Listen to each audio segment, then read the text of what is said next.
All right. And I'd like to welcome you all to the Healthy Living Podcast, brought to you by Willow Creek Springs. I'm Joe Grumbine. I'll be your host. And we have with us today Erin Wilkins, a very special guest. She has been on the show before, introduced herself as a registered nurse who runs a wellness clinic in Idaho. And she's sort of a Jill of many trades.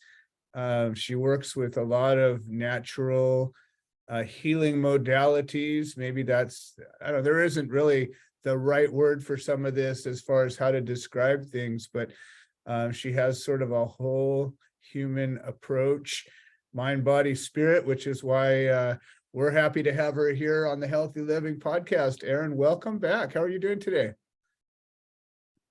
Thank you. Doing great. It's a little bit warmer here in Idaho. I think we're getting into the 20s today. So, all right. Yeah, we were having a little pre-show conversation about temperature and why I live in California and not in colder places of the world. I like to visit for brief periods, but man, I couldn't imagine shoveling snow just to get out. You know, our mountain communities are just in a disaster. You know, California gets a disaster every time anything happens. And, you know, we got some serious snow for the first time in a lot of years, and mountain residents are trapped, and they're just finally getting roads open. And in places like Idaho, that kind of stuff happens on the regular. oh yeah. Yep. Just part of living. So, Erin, last time we got to meet you and learn a little bit about your practice and your clinic and some of the tools that you use. Today, I would like to get a little deeper and you know, start looking at as you as a practitioner. First of all, you know, there's so many words people like to use to describe people that are in the healing arts. And, you know, some people call themselves medicine men or medicine women. Some people call themselves, you know, all these different terms. What do you like to call yourself or be called? Yeah, I'm not a fan actually of titles because I think there's a positive or negative with it. And I think people can fling them around kind of as a crown when they may not be as experienced in that. Right. I don't mind being called a healer, probably that more than anything else. Fortunately, doing what I'm doing, the fact that I do have a nursing license does help give me some credibility, but I wish that it really wasn't that way in the world, that you had to have a license to seem like you're credible. Well, you know, on some level, I totally agree with you. On other levels, you know, you get people that go around, you know, pretending to be surgeons and cutting into people. So True. I don't know. I wish, you know, there was a ministry of common sense out there somewhere that could make sense of it all. But you know, I think the good thing is when you're dealing with natural modalities, you're not subject to practicing with or without any kind of a license. You know, it's common sense. They can't restrict us from eating food or consuming items that aren't poisonous. Like, they just can't stop us from doing this. So that's kind of cool. Now, when we spoke last time, we touched on a lot of topics, and I'm really curious because you have a lot of experience in some things that I've dabbled in and have studied a little bit. But, you know, as we mentioned the last time, you know, nobody's really a master because you can't be. There's too many things to know and learn, but you can get really good at a thing, and you can get really good at some things. And you were talking about you know, how you work with oils, and you compound different formulas specific to people. But there's a lot of things that are really important to that, because, you know, everybody's so different, and people are sensitive to things, and people react better or worse to things. And, you know, so why don't you get in a little bit to your methodology as to You know, you could have a set of twins or triplets come in and they might all have a stuffy nose, but all three of them might have a different course of treatment that would be needed, even if they were genetically identical. Yep. So yeah, a lot of what I really enjoy doing right away is when someone comes with especially if it's a physical or mental condition, I love to do allergy testing for at least a basic food panel right off the get-go. What we eat goes into the gut, goes straight to the brain. And so a lot of your anxieties and depressions, or even simple rashes, can all be attributed to what we're consuming. And a lot of people don't take the time to realize, they'll try to eat healthy and say like, oh yeah, I know I shouldn't have sugar and I shouldn't eat fast food. But what if they're allergic to corn and they've been eating a lot of corn and it's causing an inflammation, and then it's exhibiting, you know, whatever. Each person will exhibit differently. So I always like to run people through that first, to try to decrease the inflammation before I get, you know, deeper into what's going on. So I grew up with, I was born with allergic bronchitis and bronchial asthma, and I dealt with allergies all my life. And I've been in and out of allergists and pulmonologists. You know, that's actually what brought me into herbal medicine, because I didn't like what they did to me. And when they went to go test you, they did what's called a scratch test, and they would put this little grid on your arm or your back or wherever they were to do it, and then they'd scratch you with these little needle-like things that were tipped with a small amount of that thing that you may or may not be allergic to. And when it gets under your skin, your body's either going to react or not to it. And after half an hour or however long they made you sit there, some of those items would swell up and make welts, and others would not have much of a reaction at all. Yeah. When you're talking about allergy testing, what's your way of testing? Definitely not anything like that. That to Good. me is so archaic and barbaric.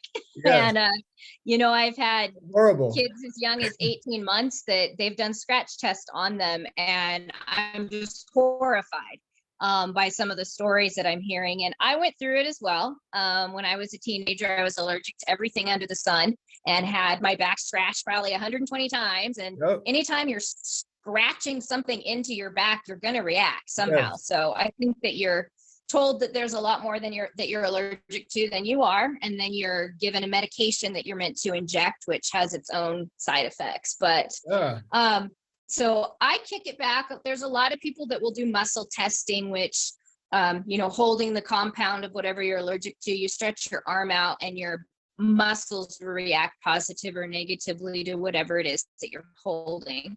Really? A lot of chiropractors do that. A lot of you find that in also just like some of your more holistic type places will do that to test if you are allergic to something or not. So I always felt that, yeah. When you're doing that, I've never had that done, so I'm really Okay. curious, and obviously I'm going to want to try it. Yeah. But are you having them actually hold the item that they might be allergic to, or is it in a jar, or is it dried or live, or how does that work? Yeah, a lot of times people just prepare like in little bottles, you know, everything that they're testing for, and then you hold it, stick your arm out, the arm that you're not using, and they just use a 2-finger approach to slightly push on the wrist. Your arm will go weak if you're having a reaction to whatever it is that you're holding. It's just the frequency within whatever that is not reacting well with your body. Oh, interesting. So it doesn't matter if it's in a glass jar or anything, it's that the frequency is going right through you and your body's going, heck no, I don't want anything to do with it. Yep. Wow. So, and you can do it the same way if they're testing an herbal compound on you to see if that's something that's beneficial. If you grow strong, you know, when they push. I've found that, I mean, it works. It could be, when my arm is stretched out for long periods of time, I find myself, I'm going to start going weak. And so I just felt like it was a little subjective. So I made rods that open and shut to the degree of allergy. So if someone has consumed a food, corn, gluten, sugar, your body will retain a memory of that. So I don't actually need you to hold it. If I'm working with a child that's never eaten corn, I'll get a can of corn, have them hold the corn. I did it with a little 2-year-old that had never had tuna fish, and we were testing on fish. So I just grab a can of tuna and have them hold it. The rods will open and shut. And what I like about that, it doesn't give you necessarily, you're allergic to this or you're not allergic to this, but it gives you the degree. So if I'm taking people on like a food cleanse and doing a food elimination diet, I know exactly what foods to put back in first based on the degree of how good that food was or was not for them. Interesting. And, these days you hear a lot of talk about, organic and GMO and, I'm wondering, glyphosate and all these different compounds that are being farmed with. And I can't help but wonder sometimes, we talked a little bit of last time about, our diet and that we eat food from all over the world now, where, 10,000 years ago, we didn't get any food that was farther than you could walk. And I can't help but wonder if that doesn't apply to farming techniques and that sort of thing as well, when it comes to things like if organic to me is kind of a weird word because people abuse it, but food that was grown well, as opposed to food that was grown rife with chemical, pesticides, herbicides, whatever. What's your thoughts on that? I mean, like, if we're eating food that's heavily processed, there's a good chance that the quality of that food, even at its source, is not very good. Whereas if we're eating maybe that same food, but your neighbor down the road grew it,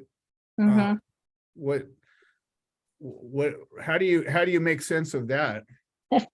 Yeah, and that's a huge one. There's like what they call the dirty dozen, the clean dozen, the foods and the fruits and vegetables that you should absolutely never eat unless they're organic or non-sprayed.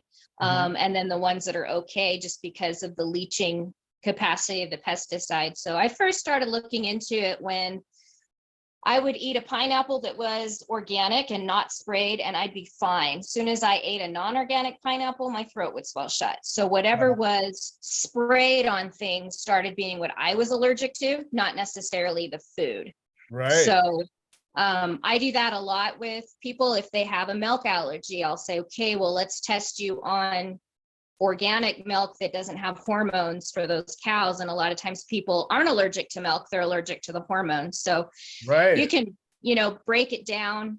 Around here, corn is a huge crop in Idaho, but unfortunately, all of the GMO and non-organic corn has a bug, a little parasite that's kind of injected into it, and what it will do is it'll eat the guts of any like bug that tries to eat the corn. So then when you eat it, it eats holes in your gut, so you get a lot of leaky gut syndrome and things like that from corn. And I was always told BT was safe. I think we're told a lot of things. Yeah, exactly. Well, and that's part of the that's part of what this show is all about. It's interesting. Well, I won't get into it, but I was under the impression that something was a certain way. I was acting on it. My wife was too. And then she just got a sort of a general blood test back, showed her cholesterol was high. And I know why. And it was this thing we were doing that was supposed to be okay. And I was a little concerned that it might not be. And it turns out, well, if you're not fasting regularly, it's not going to be okay. And you think to yourself, okay, well, that's sort of good information along with some real important information that was left out. And so, that's a big part of why these discussions to me are so important, that we're getting a broad spectrum of experience coming across, because we live in this world of one-line messages, right? Talking points. And, you get this repeated over and over drumbeat messages, and people just they just repeat it. And they're like, oh, well, this is good. This is bad. I do this because it's good. And you're like, well, wait a minute, it's not that simple. And so what do you, when you're doing these allergy tests, I know you over the years you've been doing this, are you finding that people are more and more allergic to things, or do you think that there are certain things that people are more allergic to, or is it just all over the place? I find that it's getting worse only because the spraying has gotten worse. I think back in the day, even when the way that they processed wheat was processed in such a way, like almost a fermentation process, and your body knew how to, consume that and process it well. It's getting to the point now, speaking of wheat, that the question's not to ask if you're gluten intolerant, but it's how gluten intolerant are you? Right. It's been shown it smashes our intestinal villi the way that it's produced currently. So you're going to have some sort of a reaction, even if you don't necessarily feel it right away. And I just think that that's just getting worse. And the soil's getting depleted. They're not, replacing the soils after they grow potatoes and spray everything and then turn it back around, and they keep doing it over and over. And the soil's just starving for nutrients. So I think you're Right. What getting a happened lot to of 7 years fallow, rotating yeah, fields? I don't hear of that really ever happening anymore. no, Too much expense to move water systems around, I think. yep. So I think that even gluten to me is like the tip of a giant iceberg. Gluten is I think it's a protein, right? It's a compound that a plant produces for a particular reason that's useful to the plant. It really doesn't have anything to do with us. But there are other compounds, more and more people are coming aware of, plant-based diets, veganism, vegetarianism, even just being aware of a healthy diet that's not the food pyramid of the 70s. Yep. That was brought to you by Kellogg's, right? Yeah. And people don't realize it was the grain companies telling us what to eat. And go figure, there was grain involved, right? And Yep. but the thing is although I believe a generally a more plant-based diet is generally more healthy, that there are chemicals, compounds that plants produce that most people are sensitive to on some level, and others simply because the plants make those compounds so that we don't eat them. And there's compounds called lectins that a gluten is one, but there's lots of them. There's dozens and dozens of them that most people, I think, are in some way allergic to. And allergic just means you're sensitive. I mean, there isn't really a like strict definition that can be quantified. It's just, if you find that you have a negative reaction when you go around this thing, you're probably allergic, right? Yep. And you started talking about an elimination diet. I remember, when I was a kid and I was going through this allergies, really there wasn't a whole lot of food allergies, but I had, as I do today, kind of a constant stuffy nose. Just, I was always allergic enough to certain things that just caused that. And, but it used to be a lot worse. And that was one of the things that the allergist said, well, let's eliminate some things from you. And the first thing they eliminated was milk.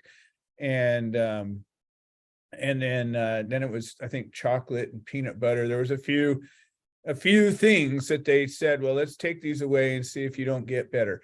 And I think, like most people, milk tends to make us a little more stuffed up. I think it's a fairly common thing to happen, and it was the same with me. But when you start eliminating items, like how far back do you go? Like, do you strip people down to a, bone broth and broccoli diet? Or, I mean, how do you do it? It depends on what their problem is and what they need to do. I had one person that I was working with that kept getting almost like a fungus rash on the feet. Whoa. We ended up finding that it was gluten. It was a gluten reaction. But I took off of, no grains, no sugars, no dairy. Usually it's just kind of like a pretty bare bones vegetables and meat, just kind of strip it back to that, unless they're showing that they're allergic to meat, which could be the hormones. So there's certain meats, depending on gender too, that are good or not so good, and then depending on the person. So yeah, there's a saying that I came across a few years back that, the old saying is you are what you eat, but the reality is you are what you eats. And yeah, so if yep, the meat that you're eating is eating, GMO grain with glyphosate, well, guess what you're eating? yep. And even though it gets processed, it gets stored. And I practiced over the last few years. I've reduced the amount of meat that I eat, but I love meat and I'm not going to ever quit.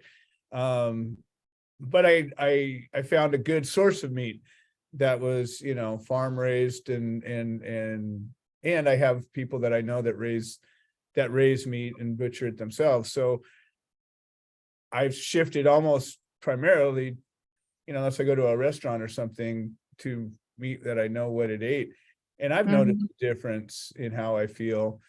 And it's hard to pinpoint what did what, but I can imagine, like, if you come upon somebody and they've got this problem, like, well, what is the most common problem that somebody comes to you with, if that's even a question that you can answer?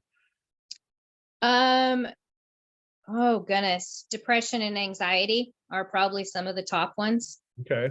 And so when you initially are looking at diet as a source of a problem, which is where, obviously these could be very compound problems that maybe have a source and then all these other aggravating factors. And if you can start eliminating the problem, then it can probably start getting better, I would imagine. But I would imagine if somebody came to you and you automatically, your process is, well, let's look at diet as just part of the evaluation. And when you find out that somebody, do you do like a survey? Do you ask them a bunch of questions about what their diet is? Sometimes, if it's a depression type issue, I'll just say, what types of things are you eating? But a lot of times I just get down to the bare bones. Let's find out what you're allergic to or what you're not. If it's specific to depression, there's certain things I already know. They shouldn't be having gluten. They shouldn't be having sugar, but it's good for them to see the rods go to tell them no, rather than me just say, yeah, you probably shouldn't have these things. But so that's helpful. And then I try to get that inflammation down a little bit. So if they are on any medications for that, then we can pull them off of that. Yeah. And then get them some sort of an herbal supplement or something else in their diet. If they're not getting the minerals and nutrients that they need, that would be when I would ask more pointed questions. What are you eating breakfast, lunch, dinner? And do we need to, have a multi-mineral that you're consuming, or are you even getting any vitamin C or D? Things like that. Yeah, it seems like, the nutritionist part of your process it could be a huge part of it. I mean, there's people that spend, huge amounts of time just consulting about, just that, finding that right diet. And then you mentioned sort of a factor that comes into everything, really, and especially to most people today, is what other medications are they taking? And then potential interactions between, their diet and that medication, or maybe even just side effects from medication they're on. It seems like you've got a really big puzzle to solve before you even get going. I really want to see these rods. Now you've got me very curious. I'm gonna require a treatment here pretty soon, I'm sure. And you developed these? No, they were recommended how to make them through Energy Polarity. It's a company that I've done a lot of my energy studies with. So they talked about in one of the books that they'd written about how to make these. You can use them to find water with, you can use them to sense negative or positive energy, and then you can also use them for, but then I started using them for allergies and foods and my medication compounds. Is this like a tuning fork looking thing? Here, let me grab them. I've got Oh, okay, yeah. I've got a pile of cats on me here, but Oh, yeah, that's all right. Piles of cats are cool. make my way to the other side of the office here. Unless you're allergic to cats, then a pile of cats could be Yes, problematic. then it's not. So they are nothing, whoops, fancy. They're falling apart as I'm trying to show. But anyway, they're just, turn some not in the light. See that? So they're just pin caps at the end, and these are clothes hangers that are cut and then just put into the pin caps so that they will freely move right here. Interesting. So, yeah, they're just very, very simple. I do have a kind of a fancier rod that will go to the right for positive, go to the left for negative, and then it'll do like a figure 8 infinity symbol if it's an oscillating energy. It's just the movements are so small on that I found that it's a lot easier to use these. That's like a pendulum that people use for spirit work, if you will. Yeah, I mean, if you positive and negative words in the quantum mechanics realm hold a frequency and an energy. So yeah, anything like a metal necklace with anything hanging off, it will move if you speak at it. So yeah. It's pretty wild. Yeah, the quantum world is pretty wild. What about water? I would imagine your conversation with people that are, new to this or trying to find out a source of a problem. What do you find as far as people being, dehydrated or drinking things that are not helpful, or how does water play into this diagnosis? Water's good, but you have to be drinking the correct kind of water. I think that if, people are drinking just normal tap water, it's chock full of arsenic and fluoride and all sorts of amazing things. And so I will talk to people about doing like a reverse osmosis type system and then making sure that they get that. So many people run straight to sodas or coffees, and that just dehydrates you even more. I even had someone I was working with that was like, well, I'm getting my water in my beer that I'm drinking. I'm like, no, you're not. Yep. Beer is a source of water. That's an age-old issue, right? Yep. Well, I guess it's better than whiskey, right? I don't know. I guess it can go either way. It depends on how much you're drinking. This is true. So what do you think about, and I guess this is a little bit off topic, but we're going down the water hole. There's a lot of people that are wild about this alkaline water. I have some misgivings about the idea of alkalizing your body by drinking water, but what's your thoughts on it? I don't know a lot about it. I mean, I have heard about it and I just haven't really paid much attention, because as long as you're drinking a good water, that's what your body needs. I mean, you're going to be acidic or alkaline depending on your body itself. Right. And also on the types. Don't forget the hydrochloric acid in your stomach. That alkaline water is going to go rest in for a little while. Yeah. So I do have a lot of people that I'll help get a little bit more less acidic with the foot detox. And so that will pull a lot of the acids out. And I think that that's probably a better way than consuming weird water. I mean, as long as you've got your, yeah. So is there a thing that you find that the most, if there was one or two or three things, I know you mentioned that, there was this sort of number of items, but what, in your personal experience, what do you think the most sensitive thing people are, or the thing people are most sensitive to? Gluten. Okay. And it seemed that in years past, even when I was a kid, I think there was a lot more whole grains, or people were using, well, I don't know. I came from a weird family. My mom ground grain and made whole wheat Mm. herself. We were sort of Mother Earth news folks, and it was we were an odd bunch, but I don't know though. Actually, I mean, I grew up in the 70s, and that was kind of the, processed food entered the stage. It was all new and exciting and delicious, right? And so Yep. that was where I think everything really kind of went sideways, was right about that time. Fast food became easy and readily available and cheap. Mom started going to work, and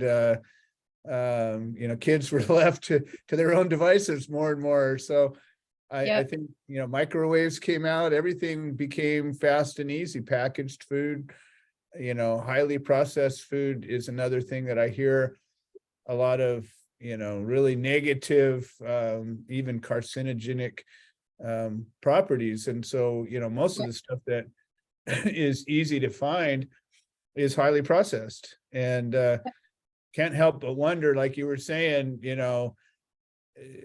an ingredient you might be sensitive to it, but if you get it out of a can that was, processed a certain way, you might even be a whole lot more sensitive. Well, listen, I thought, Yep. as I suspected, we weren't going to get onto any additional topics. This is really an important topic, though. And I think that I can't help but wonder if regular old doctors, which there really aren't anymore, but general practitioners, pediatricians, if they weren't maybe a little more aware of, or took attention to address potential allergies, that if maybe a lot of the medicines that children and people in general were given could be avoided just by us sort of figuring out what's best, that we're consuming, for our own chemistry. What's your thoughts on that? Yeah. No, doctors in this day and age, they're not taught nutrition. They don't understand it. It doesn't even enter into their scope of practice. And so, they have a purpose, and there's obviously, the things that they're doing are good as well. But every person is so unique and individual. And so you can't have somebody go and say, I'm complaining of this or that. I've got stomach aches or this going on, and they immediately just put you on a medication to control the acid in your stomach. Well, it could be because you're eating whatever, or eating, even microwaving your stuff, which just molecularly destroys the food properties. And so you just may not even get what you're needing. And I think that piece is just, it's forgotten, and doctors don't know it. And it's unfortunate, because I think that there would be a lot less medical issues if we treated food as medicine, which is what it is. Yeah, I can't help but totally agree with that. Well, listen, we're running out of time, but what I'd like to do, I think we're on a good progression, and I want to kind of pick up where we left off the last time, and maybe continue down this road of food, and sort of looking at, because what my hope is that somebody listening to this might think to themselves, I wonder if I just did that, and maybe took an action and said, well, what if I just eliminated some stuff that I know is probably toxic to me, or potentially that way, and maybe see how I feel. How long do you generally have somebody eliminate an item or items from their diet before you go back and start evaluating again? It would depend on how allergic they were. I've had people that were super, super allergic to like tomatoes. And so they just knocked tomatoes out of their diet for a couple months. And then, you can always remuscle test. You can always come Right. back, see where your body's at. Oh, yep, it's looking like everything's going good. You're moving the right way. Go ahead and just, small amounts, introducing it back in. Usually allergies occur because you've always had it, but you reach that one final straw on the camel's back, and it just snaps, and your body's Right. like, And you just need a break, sometimes forever, and then sometimes it's just for a little bit. When we come back on the next episode, I'm going to tell you a little story about poison oak and an experience I had, and you know, how your body can go from being completely resistant to something that a lot of people find toxic, and then all of a sudden flip upside down and be highly sensitive to it. And, you know, it's just at a drop of a hat. So, well, I am enjoying this conversation. I think that we're providing some good information for people to learn from and think about. And most importantly, let's think about these items that we're talking about. And Erin, I always want to give you an opportunity to let people know how to get a hold of you. And like I said, I'm actually getting ready to finally publish your bio, and then you're in queue for this thing to be published. So once we do, we'll put in your link to your site and all that. But just for the sake of listeners, how would somebody get a hold of you? If they go on my site, they can pop me off an email that way, or phone usually works the best. Send me a text anytime, day or night, and I get back to everybody. So just let me know who you are, so I don't think some wackos texting me. But there you go. All right, Erin. Yeah. Well, absolute pleasure to have you on the show. And I'm going to give you a little parting shot and we'll wrap it up. Okay. All right. Well, thanks for having me, and everybody take care. All right. We'll see you guys next time. Thank you very much.